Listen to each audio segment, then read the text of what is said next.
वान्तविधवो समार्दण्डमेढ्यं मनोवागतीतं मुनिर्ध्यानगम्यं जगद्व्यापकं निर्मलं निर्गुणन्त्वं नमामीश्वरं सद्गुरुं साईनाथं भवाम्बोधिमग्नार्दितानां जनानां स्वदादाश्रितानां स्वभक्तिप्रियाणां समुद्धारणार्थं कलौ सम्भवन्तं नमामीश्वरं सद्गुरुं साईनाथं सदानीं वरुक्षस्य मूलाधिवासं सुदासा विनन्ति तमप्यप्रियन्तं तरुकल्पवृक्षाधिकं कल्पवृक्षस्य तस्यादिमूले भवद्भावबुद्ध्या सपर्यादिसेवा गुणाङ्गुर्वतां मुक्तिप्रदन्तं नमामीश्वरं सद्गुरुं साईनाथम् अनेकाश्रुतातर्कलीलाविलासे समाविष्कृतेशानभास्वप्रभावम् अहं भावहीनं प्रसन्नात्मभावं नमामीश्वरं सद्गुरुं साईनाथं सदा विश्रमाराममेवाभिरामं सदा सज्जनैः संस्तुतं जनामोदं भक्तभदनप्रदन्तं नमामीश्वरं सद्गुरुं साईनाथम् अजन्मातमेकं परब्रह्म साक्षात् स्वयं सम्भवं राममेवावतीर्णं भवद्दर्शनासम्पूर्णितो प्रभोहं नमामीश्वरं सद्गुरुं साईनाथं श्री साईश कृपानिधे किल नृणां सर्वार्थसिद्धिप्रद युष्मत्पादरजः प्रभावमतुलं धाता विभक्त्या शमः सद्भक्त्या शरणं कृताञ्जलिपुट सम्प्रापितोऽस्मि प्रभो श्रीमन् साई परेश पादकमलान् न्यान्यच्छरण्यं मम साई रूपधरागवोत्तम भक्तकाम विबुधध्रुवं प्रभो माययोपहतचित्तशुद्धये चिन्तयाम्यहर्निशं मुदा शरत्सुधांशुं प्रतिमं प्रकाश कृपादपात्रं तव साईनाथ त्वदीयपादाजसमाश्रितानां सच्चाययातापमपाकरोतु उपासनादेव साईनाथ स्तवैर्मयोपासनिनास्तवस्त्वं क्रमेण नमोमि तव पादयुग्मे भङ्गो यथाब्जे मकरन्दलुब्धः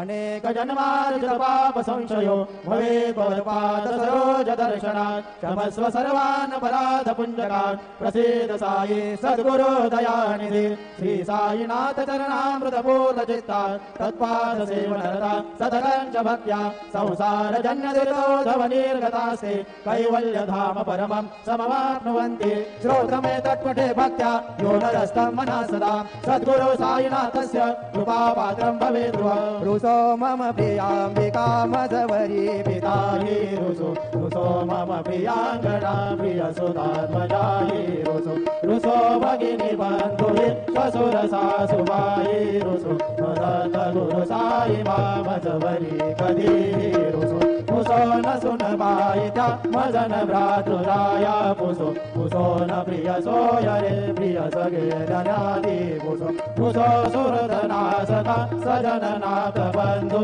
पुसो वरीन गुरु साई मामजवरी कधी रुसो न बलामुने करुण वृतहीना पुसो न गुरुदाकुटे वजन दोरसाने पुसो न जवले बुरे सुजन साधुहीना पुसो वरीन गुरु साई मामजवरी कधी रुसो चतुर तत्त्ववित् विबुध प्राज्ञानी रुसो हि विदुषी स्त्रिया कुशल पंडिता हि रुसो महीपति यति भजकतापसी रुसो दत्त गुरु साई मामजवरी कधी रुसो कवि ऋषि मुनि अनगसित योगी रुसो विभुव देवता हि कुलजापदेवी रुसो कल पिशाचहि मलिनडाकिनी रुसो दत्त गुरु साई मामजवरी कधी रुसो मृग खग कृमि अखिल जीव जन्तु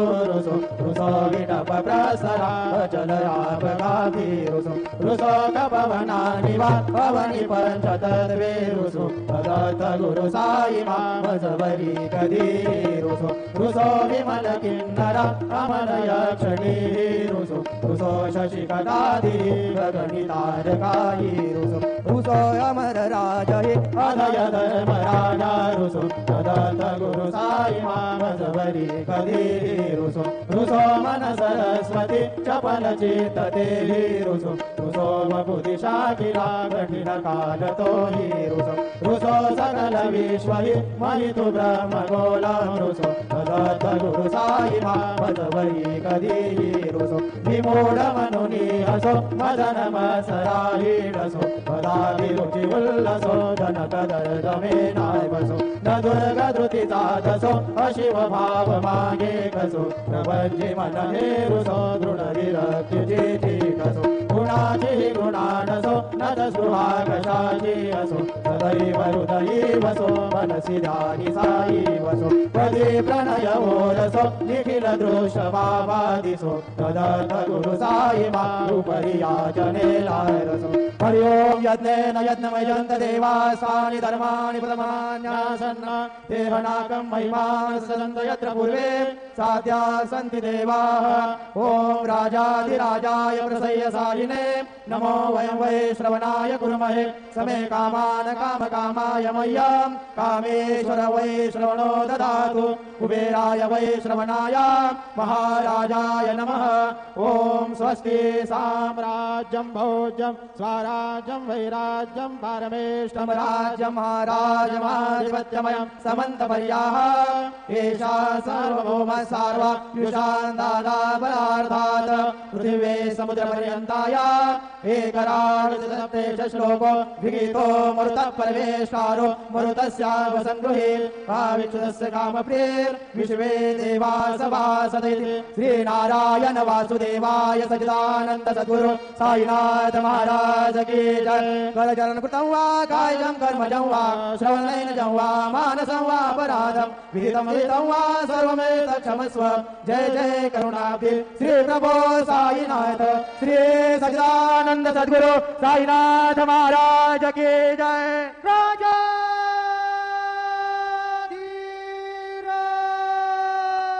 योगीराज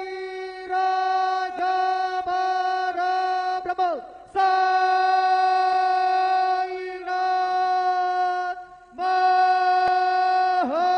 महाराज श्री सच्चिदानंद सद्गुरु साईनाथ महाराज की जय। हरि ओम शन्नो देवीरविष्टय आपो भवन्तु पीतये संयोरविस्रवन्तु नः नीलाञ्जनसमाभासं रविपुत्रं यमाग्रजं छायामार्तण्डसम्भूतं तन्नमामि शनैश्चरम्। रामो राजमनिः सदा विजयते रामं रमेशं भजे रामेणाभिहता निशाचरचमो रामाय तस्मै नमः। रामान्नास्ति परायणं परतरं रामस्य दासोऽस्म्यहं रामे चित्तलयः सदा भवतु मे भो राम मामुद्धर। गुरुर्ब्रह्मा गुरुर्विष्णुः गुरुर्देवो महेश्वरः गुरुः साक्षात् परब्रह्म तस्मै श्री गुरवे नमः। सद्गुरु साईनाथ देवताभ्यो नमः। सायं पूजनार्थे चन्दनं समर्पयामि गन्धर्वस्त्वा विश्वावासोपरि ददातु विश्वस्यारिष्टये यजमानस्य परिधिरस्य अग्निर्लयेणिताः विलेपनार्थे चन्दनं समर्पयामि अलङ्कारार्थे अक्षतान् समर्पयामि सकलसौभाग्यद्रव्यं समर्पयामि। अहीर्यवभोगैः पर्येति बाहुञ्जाया हेतिं परिबाधमानः हस्तघ्नो विश्वापयुणानि विद्वान् पुमान् पुमाग्गो सम्परिपातु विश्वतः। सकलसौभाग्यद्रव्यं समर्पयामि ऋतुकालोद्भवपुष्पं समर्पयामि माल्यादीनि सुगन्धीनि मालत्यादीनि वै प्रभो मया ऋतानि पूजार्थं पुष्पाणि प्रतिगृह्यताम्। सद्गुरु साईनाथ देवताभ्यो नमः। सायंकाले उपहारनैवेद्यं निवेदयामि।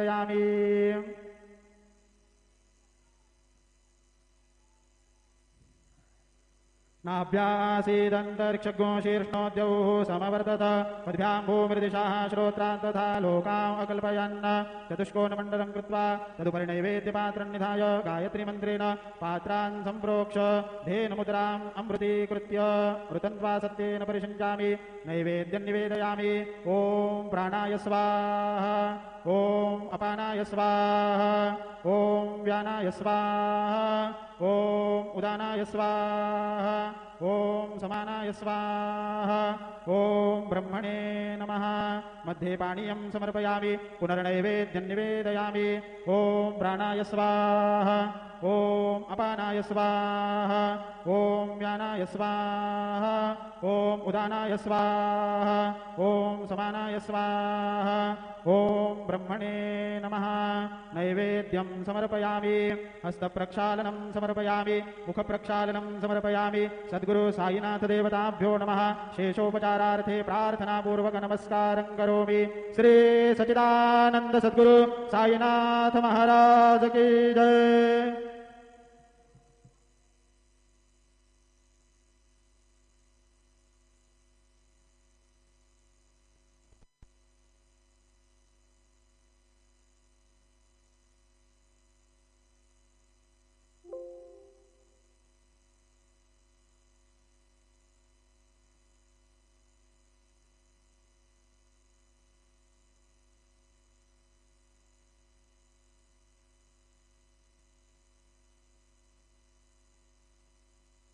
सर्व साई भक्तांनी श्रींचे दर्शनाकरिता जाण्यासाठी नवीन दर्शन लाईन गेट नंबर 7 व 8 यांचा वापर करावा। तसेच VIP पास धारकांनी नवीन दर्शन लाईन गेट नंबर